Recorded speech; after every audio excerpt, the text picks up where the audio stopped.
안녕하십니까. 향군 안보교수 임유정입니다. 지난 2주간에 있었던 국내외 주요 안보 관련 뉴스를 국내 상황과 국제, 북한 순으로 전해드리겠습니다. 먼저 국내 정세입니다.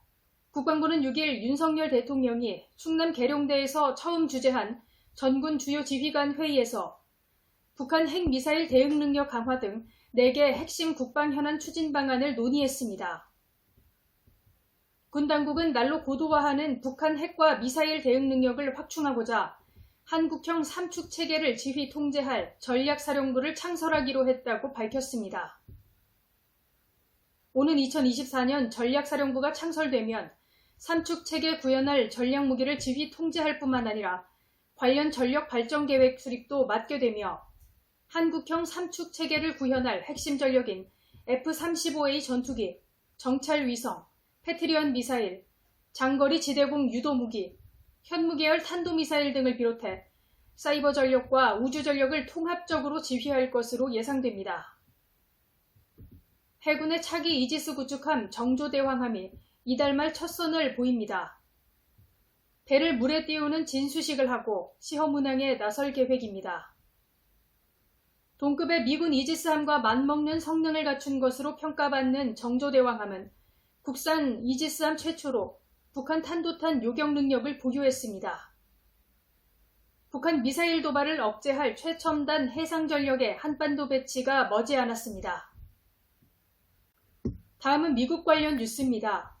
7월 7일부터 8일까지 인도네시아 발리에서 열린 G20 외교장관 회의에 참석한 토니 블링컨 미국 국무장관이 왕이 중국 외교부장과 만나 우크라이나와 대만, 홍콩 문제 등을 논의했습니다.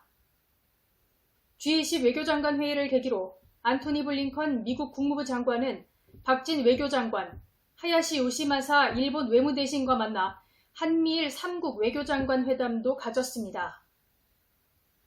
3국은 회담을 통해 북한의 핵미사일 위협을 가장 시급한 과제로 보고 단호한 대응에 의견을 일치하고 전략적 소통 채널을 적극 가동하는 데 뜻을 모았습니다.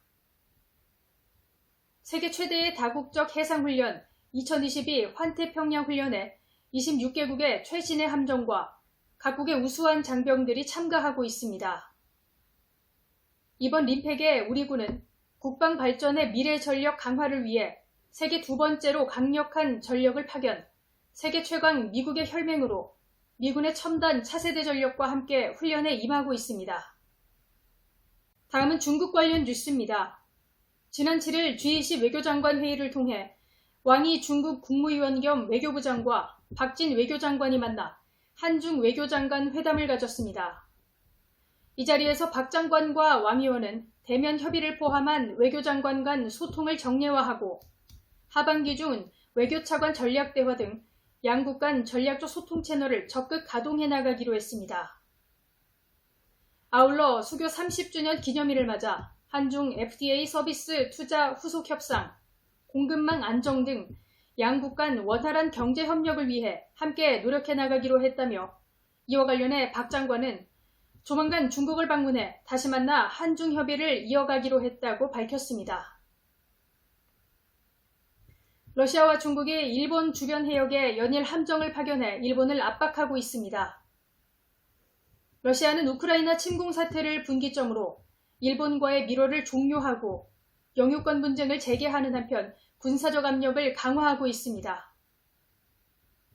센가쿠 열도를 두고 일본과 장기간 대립해온 중국은 일대에 해군과 해경국 선박을 투입해 일본 정부의 신경을 곤두세우고 있으며 이에 중일 갈등은 미중 갈등과 맞물려 더욱 첨예해지고 있습니다.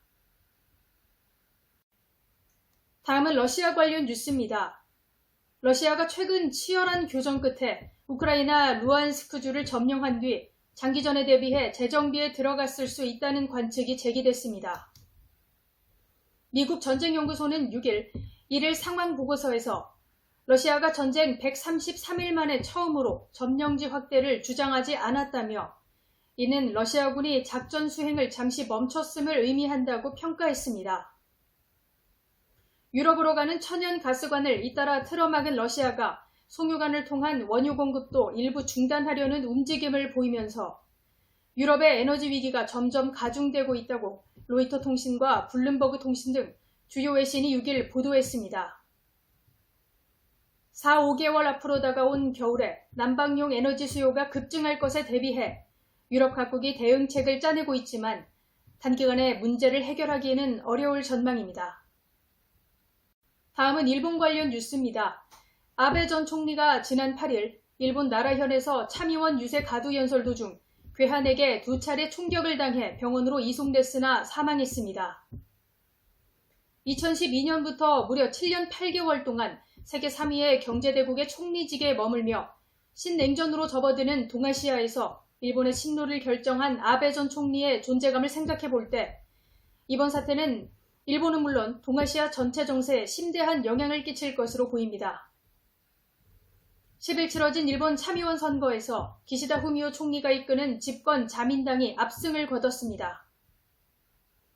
지난해 10일 취임한 기시다 총리가 중간평가 성격인 이번 선거에서 신임을 확인함에 따라 정치적 입지를 강화하게 됐습니다.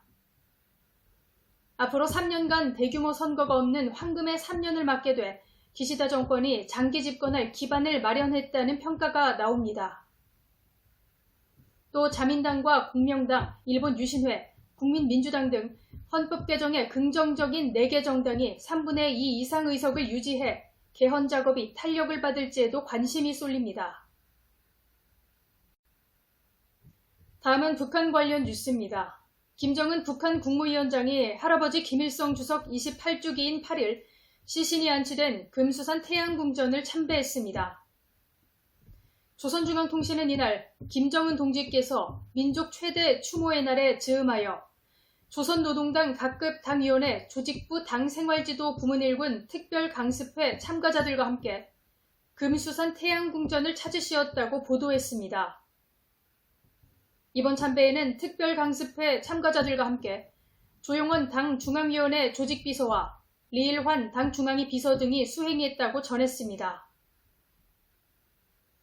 북한이 10일 방사포로 추정되는 발사체를 쏜 것으로 확인됐습니다.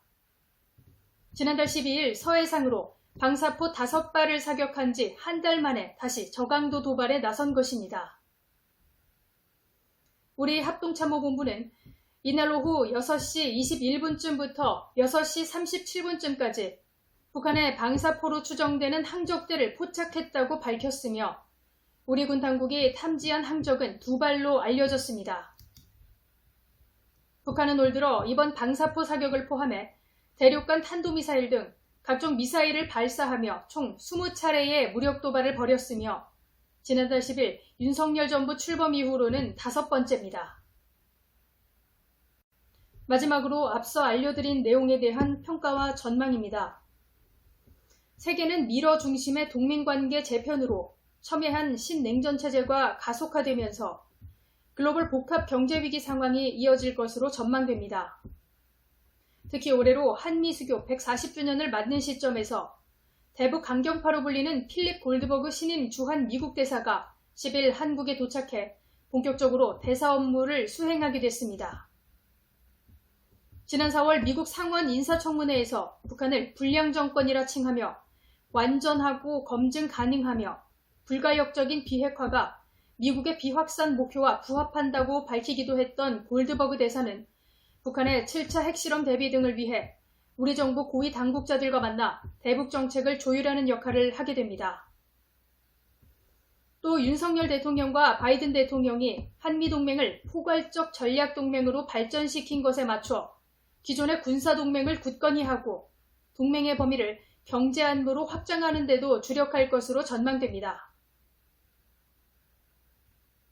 미국 전략국제문제연구소에 따르면 북한이 추가 핵실험을 할 경우 사용할 것으로 전망되는 풍계리 핵실험장의 3번 갱도 정비를 완료했으며 4번 갱도에서는 새 건설 활동이 관측된 바 북한이 코로나19 봉쇄가 해제된 후 내부 중요 기념일을 계기로 7차 핵실험을 할 가능성이 있다는 주장이 제기됨에 따라 당분간 저강도 도발을 지속할 것으로 관측됩니다. 결과적으로 향후 세계적 경제 불안이 지속되는 가운데 미국과 러시아가 주축이 된 신냉전 체제 재편 속에서 북한의 위협은 지속될 것으로 평가됩니다. 이상으로 향군 주간안보 뉴스를 마치겠습니다. 감사합니다.